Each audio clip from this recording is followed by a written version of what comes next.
Something I'm definitely a lot more excited to talk about than the Emmys, which is Injury Reserve dropping their second album. By the time I get to Phoenix, and we talked about Injury Reserve's self-titled debut album back in 2019. I think the highlight for me, a song that I found myself listening to or coming back to quite a lot, is "Jailbreak the Tesla," which was Ah, on our yeah, 2019 best of 2019 playlist on uh, Spotify. Check that Amino. out. Yeah, and I'm just I don't know what I expected when I saw that we were reviewing the Injury Reserve album. It was never this, No. and I was pleasantly surprised in the best way possible. Um, I mean, just general reaction to your listening of this album.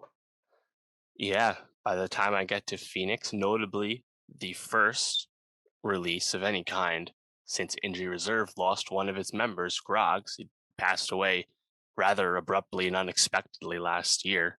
I don't believe we know really what happened, but he passed. So now it's just a duo of Richie and Parker. And they say that this was largely recorded before Groggs died. And of course, he's still all over the album, laying down verses alongside Richie. But I wasn't expecting them to really go into this experimental direction. They've been an exciting group in hip hop, already the most accomplished rap act out of Arizona. Not that there's much competition there, but they've been cool. They've been unique. They've been an underground act that has its own identity. But to kind of flip it on its head with this new record, just from a production standpoint, was not what I expected. And I think I respect it more than I want to revisit it because it is awfully jarring song to song. Yeah, and I think especially given just the overall feel of the album, right? It feels, and just by the cover, which if you're watching on YouTube, you can see behind me, it's like this guy, it's like I don't know, outline of a guy, shadow of a guy with like a full red background. Looks like he's kind of like in the clouds or something like that, with the sun over his head, and it almost kind of looks apocalyptic in a sense. And I think that's kind of the feel I get with this album. Is it just feels like something that's grappling with existential dread as well as like self uh, uncertainty or self discovery in a not so great way, and it's just really unsettling at points. But Mm, also, I think I agree, it's a very impressive album in terms of production, but also I think just delivery on this. Like, mm.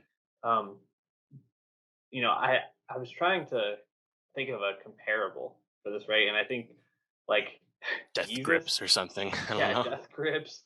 I think there's like elements of like Earl Sweatshirt type production where it feels Mm, kind of like slowed and chopped and kind of like just kind of disjointed, but still very like smooth in a way.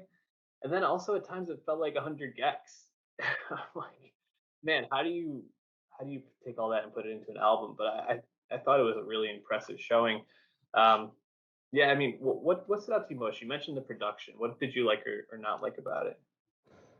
I mean, it's just really funky. I think Superman, that the Yeah. second song, is probably my favorite example. It's just really electronic, wild. It's not a familiar rhythm, anything like that. And Richie's vocals on top of that often come with a lot of distortion, a lot of After Effects, you know, and combine that with a lot of times the vocal delivery is intentionally emotional, angry, fast flow, whatever it might be. Combining all those things together, it's often very loud, but also it's just like really like big music. Mhm.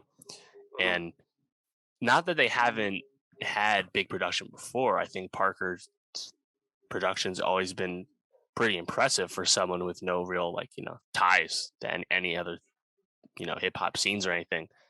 Yeah, I think of my favorite songs of the group, like "Oh Shit" and "All This Money," have like really like sick bass lines and like grooves and stuff. But this is like, I don't know if you can go jam to this the way I can just throw on "All This Money" and be fucking hyped. And this is Yeah. obviously operating at a much higher level, and you spoke to the dread and the the emotion that comes out. It's weird to reconcile that Grog's made most of this album because it sounds like something they would make after they lost their friend, not something they would make with their friend when he was still with them. You know? Yeah, no, I completely agree, and I think it's the sort of thing where, like, I, as I think about like what I think I really appreciate about this album, I think it is just the uniqueness, and it is the fact that it feels like their inspiration from this comes from a place that feels very familiar to people. Like I was mentioning, there's something that almost feels like it encapsulates the feeling a lot of people have had over the last Mm, 18 months throughout the yeah. course of the pandemic, while also being something that sounds very specific. And it's like this like vagueness but also specificity. I almost can't really describe it that well, but it just kind of resonates in a way that I just Hmm. was really impressed by. And like you said, these songs aren't super accessible. Like I don't think anyone who is like maybe a big Lil Nas X fan, we're going to talk about his album in a second, and just kind of like a fan of pop is going to turn this on and be like, oh yeah, this is great. They're going to be like, what the hell am I listening to? And I think that's kind of why I appreciate it, because I think when you actually sink into the songs and upon second or third listen and getting ready for this, I really just found myself to just find the way that like they put all this together to be something that brought out a lot of emotion, maybe not always good emotion, and also that I just have never heard before. And I think the fact that I can't describe it is probably what I like about it. Um, does that make it good? I think it's good. Yeah. It's just it's something new. So I don't know. Like I guess Brockhampton also came to mind sometimes Yeah. on the Like album. Iridescence, Brockhampton in particular, probably from the production angle. Yeah, for sure. Something like Footwork in the Forest, I think, kind of brought some of those Brockhampton feels out. Um, I guess I'm trying to think like top picks for you. That reminded me a lot of like 808s, but just like with this more like grovelly delivery and vocal performance. I really liked Postpartum a lot. I thought that stood out to me as one of the tracks that maybe people can Hmm. listen to and enjoy a little bit more. But I don't know, man. It was definitely something I did not expect for sure.